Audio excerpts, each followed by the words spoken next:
El corazón delator. Edgar Allan Poe. Es cierto, siempre he sido nervioso, muy nervioso, terriblemente nervioso, pero ¿por qué afirman ustedes que estoy loco? La enfermedad había agudizado mis sentidos en vez de destruirlos o embotarlos, y mi oído era el más agudo de todos. Oía todo lo que puede oírse en la tierra y en el cielo. Muchas cosas oí en el infierno. ¿Cómo puedo estar loco entonces?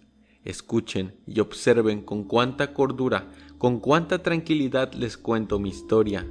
Me es imposible decir cómo aquella idea me entró en la cabeza por primera vez, pero una vez concebida me acosó noche y día. Yo no perseguía ningún propósito, ni tampoco estaba colérico. Quería mucho al viejo, jamás me había hecho nada malo, jamás me insultó, su dinero no me interesaba. Me parece que fue su ojo. Sí, eso fue. Tenía un ojo semejante al de un buitre, un ojo celeste y velado por una tela. Cada vez que lo clavaba en mí se me helaba la sangre. Y así, poco a poco, muy gradualmente, me fui decidiendo a matar al viejo y librarme de aquel ojo para siempre. Presten atención ahora. Ustedes me toman por loco, pero los locos no saben nada. En cambio, si hubieran podido verme, si hubieran podido ver con qué habilidad procedí, con qué, con qué cuidado, con qué previsión, con qué disimulo me puse a la obra. Jamás fui más amable con el viejo que la semana antes de matarlo. Todas las noches, hacia las 12, hacía yo girar el picaporte de su puerta y la abría. Oh, tan suavemente. Y entonces, cuando la abertura era lo bastante grande para pasar la cabeza, levantaba una linterna sorda, cerrada completamente, cerrada de manera que no se viera ninguna luz, y tras ella pasaba la cabeza. Oh, ustedes hubieran reído al ver cuán astutamente pasaba la cabeza. La movía lentamente, muy, muy lentamente, a fin de no perturbar el sueño del viejo. Me llevaba una hora entera introducir completamente la cabeza por la abertura de la puerta hasta verlo tendido en su cama. ¿Eh? ¿Es que un loco hubiera sido tan prudente como yo? Y entonces, cuando tenía la cabeza completamente dentro del cuarto, abría la linterna cautelosamente, oh, tan cautelosamente. Sí, cautelosamente iba abriendo la linterna, pues crujían las bisagras. La iba abriendo lo suficiente para que un solo rayo de luz cayera sobre el ojo de buitre, y esto lo hice durante 7 largas noches, cada noche a las 12, pero siempre encontré el ojo cerrado, y por eso me era imposible cumplir mi obra, porque no era el viejo quien me irritaba, sino el mal de su ojo, y por la mañana apenas iniciaba el día, entraba sin miedo en su habitación y le hablaba resueltamente, llamándole por su nombre con voz cordial y preguntándole cómo había pasado la noche. Ya ven ustedes que tendría que haber sido un viejo muy astuto para sospechar que todas las noches, justamente a las 12, iba yo a mirarle mientras dormía. Al llegar la octava noche, procedí con mayor cautela que de costumbre al abrir la puerta. El minutero de un reloj se mueve con más rapidez de lo que se movía mi mano.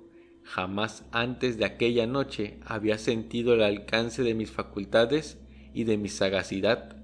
Apenas lograba contener mi impresión de triunfo, pensar que estaba ahí, abriendo poco a poco la puerta, y que él ni siquiera soñaba con mis secretas intenciones o pensamientos. Me reí entre dientes ante esta idea, y quizá me oyó, porque le sentí moverse repentinamente en la cama, como si se hubiera sobresaltado. Ustedes pensarán que me eché hacia atrás, pero no. Su cuarto estaba tan negro como la brea, ya que el viejo cerraba completamente las persianas por miedo a los ladrones. Yo sabía que le era imposible distinguir la abertura de la puerta, y seguí empujando suavemente, suavemente. Había ya pasado la cabeza y me disponía a abrir la linterna, cuando mi pulgar resbaló en el cierre metálico, y el viejo se enderezó en el lecho gritando: «¿Quién está ahí?». Permanecí inmóvil sin decir palabra.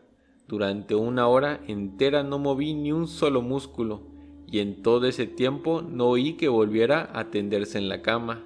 Seguía sentado escuchando, tal como yo lo había hecho, noche tras noche, mientras escuchaba en la pared los taladros cuyo sonido anunciaban la muerte. Oí de pronto un leve quejido y supe que era el quejido que nace del terror. No expresaba dolor o pena, oh no, era el ahogado sonido que brotaba del fondo del alma cuando el espanto la sobrecoge. Bien conocía yo este sonido. Muchas noches, justamente a las 12, cuando el mundo entero dormía, surgió de mi pecho, ahogando con su espantoso eco los terrores que me enloquecían. Repito que lo conocía bien. Comprendí lo que estaba sintiendo el viejo y le tuve lástima, aunque me reía en el fondo de mi corazón. Comprendí que había estado despierto desde el primer leve ruido, cuando se movió en la cama. Había tratado de decirse que aquel ruido no era nada, pero sin conseguirlo. Pensaba, no es más que el viento en la chimenea o un grillo que chirrió una sola vez. Se había tratado de darse ánimo con esas suposiciones, pero todo era en vano.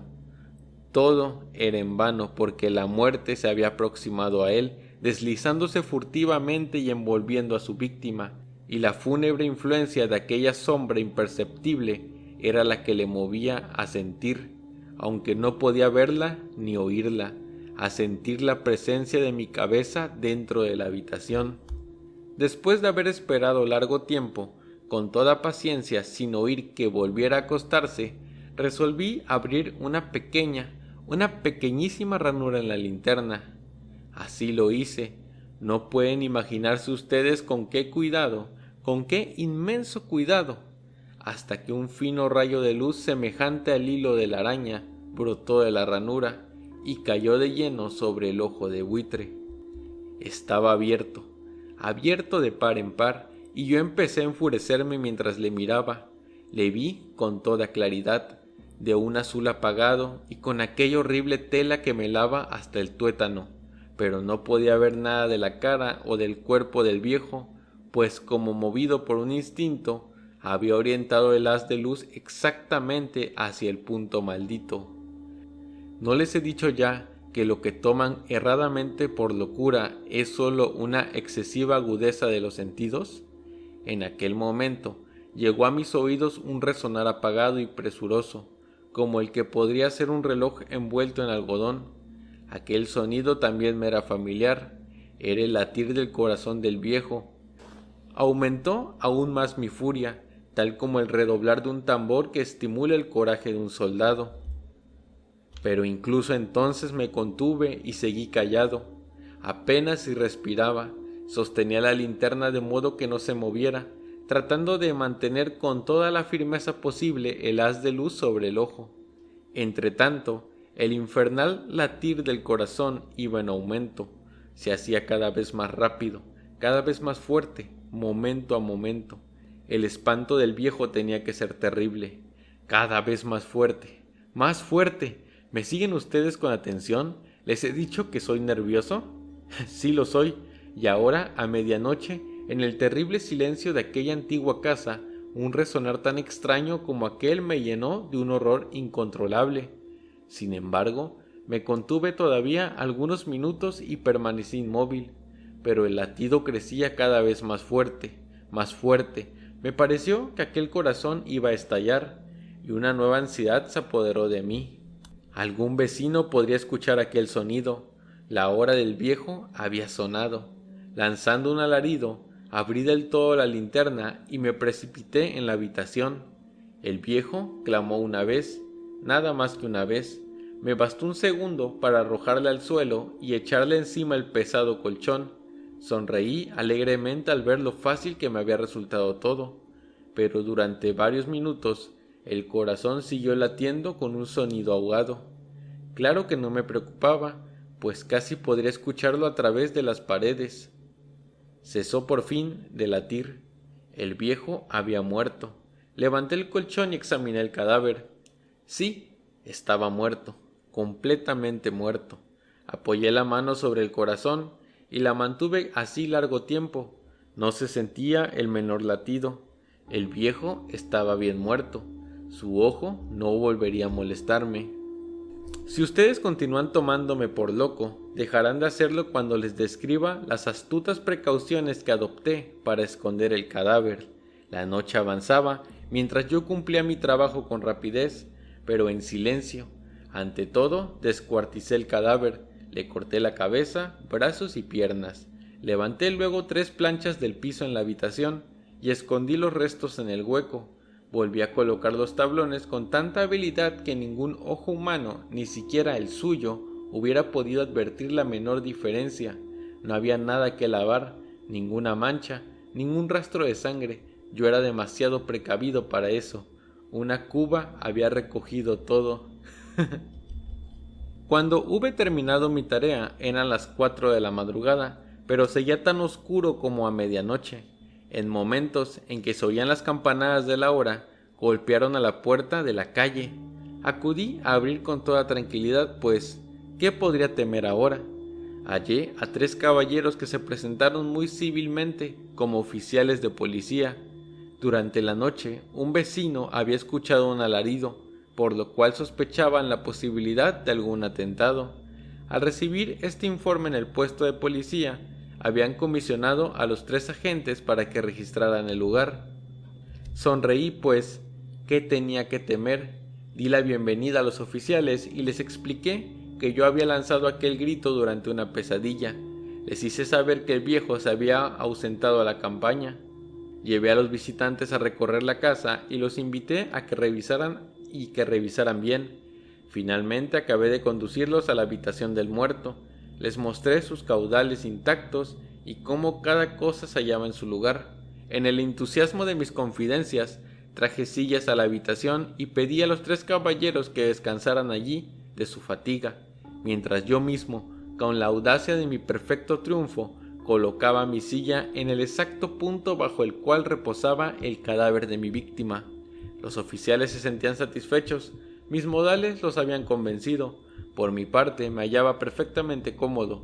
Sentáronse y hablaron de cosas comunes mientras yo les escuchaba, con animación. Mas, al cabo de un rato, empecé a notar que me ponía pálido y deseé que se marcharan. Me dolía la cabeza y creía percibir un zumbido en los oídos, pero los policías continuaban sentados y charlando. El zumbido se hizo más intenso, seguía resonando y era cada vez más intenso. Hablé en voz muy alta para librarme de esa sensación, pero continuaba lo mismo y se iba haciendo cada vez más clara, hasta que al fin me di cuenta de que aquel sonido no se producía dentro de mis oídos. Sin duda, debí de ponerme muy pálido, pero seguía hablando con creciente soltura y levantando mucho la voz. Empero, el sonido aumentaba, y ¿qué podía hacer yo? Era un resonar apagado y presuroso, un sonido como el que podría ser un reloj envuelto en algodón. Yo jadeaba, trataba de recobrar el aliento y sin embargo, los policías no habían oído nada. Hablé con mayor rapidez, con vehemencia, pero el sonido crecía continuamente. Me puse en pie y discutí sobre insignificancias en voz muy alta y con violentas gesticulaciones, pero el sonido crecía continuamente. ¿Por qué no se iban? Anduve de un lado a otro a grandes pasos como si las observaciones de aquellos hombres me enfurecieran, pero el sonido crecía continuamente. ¡Oh Dios! ¿Qué podía hacer yo? Lancé espumarajos de rabia, maldije, juré, balanceando la silla sobre el cual me había sentado. Raspé con ella las tablas del piso, pero el sonido sobrepujaba a todos los otros y crecía sin cesar. Más alto, más alto, más alto, y entre tanto los hombres seguían charlando plácidamente y sonriendo. ¿Era posible que no oyeran? ¡Santo Dios! No, claro que oían y que sospechaban, sabían y se estaban burlando de mi horror. Sí, así lo pensé y así lo pienso hoy, pero cualquier cosa era preferible a aquella agonía. Cualquier cosa sería más tolerable que aquel escarnio. No podía soportar más tiempo sus sonrisas hipócritas. Sentí que tenía que gritar o morir, y entonces otra vez escuchen, más fuerte, más fuerte, más fuerte y más fuerte. Basta ya de fingir, malvados, aullé. Confieso que lo maté. Levanten esos tablones. Ahí, ahí, donde está latiendo su horrible corazón. Fin.